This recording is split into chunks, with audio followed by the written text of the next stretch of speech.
if a planet is unaspected and then they are, so they don't have any of the Ptolemaic ones, but then they receive one of the slower moving planets.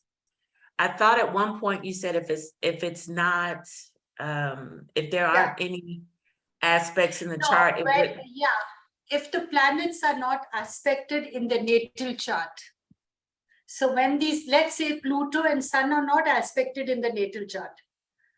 Sometimes sometimes the Mars or the Saturn will not be aspected in your natal charts. So even when they are transiting, they'll have a negligible effect on you. In fact, it will be an easygoing effect from which you can either take their energies and adapt yourself, or they won't give you the shakeups. So what if they're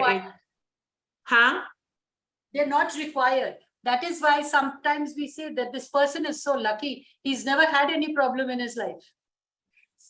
So what if the planet is not aspected in your birth chart? Like it has no Ptolemaic, none of them, and it's just sitting there by itself.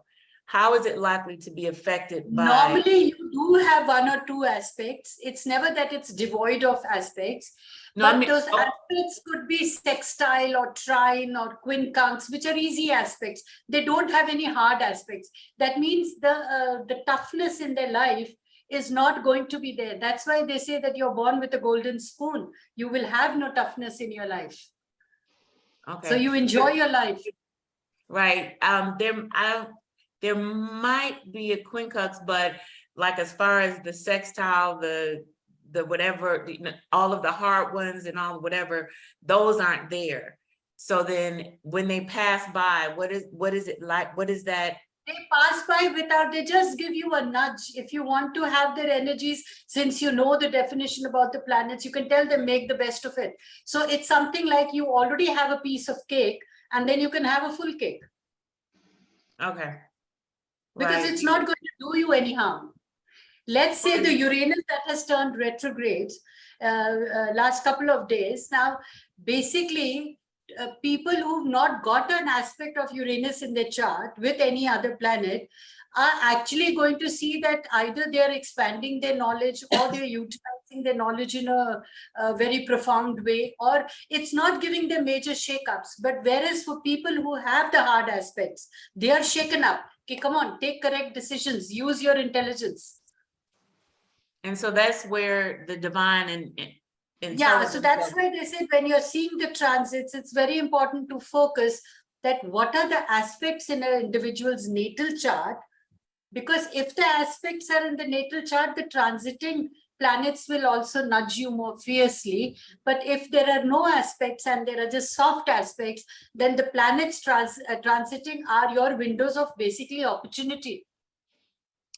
That's amazing. That is why when you understand the difficult transits and you understand the real meaning of it, which cannot be explained when you're doing the foundations. So this way the interpretation becomes very easy. Definitely. I have a sextile that's been there for my Mercury. Is it a sextile? From my Mercury to my Pluto for like a few years. I felt nudgings and it's worked because, I mean, my children are all finishing up. It's like, okay, hey, we need to think differently, get outside of whatever, like we're moving, we're doing this, but I can feel the nudges that what you said, I think to Nadia, like this season, this time won't come again. Hey, this is a good time to change. It's a good time to, stop this and go for something else. But it's not like mandatory. It's just, I keep saying, I need to do this now because this time won't be here forever. And it's a long transit. But it's just it just feels like there might be something there. But I know in my mind, I know in my heart, I know within myself, if I don't do it now, I just know it's not like that is because your Mercury is in a very comfortable position and you trust your intelligence. You have that faith in your intuition that, okay, now is the time to move.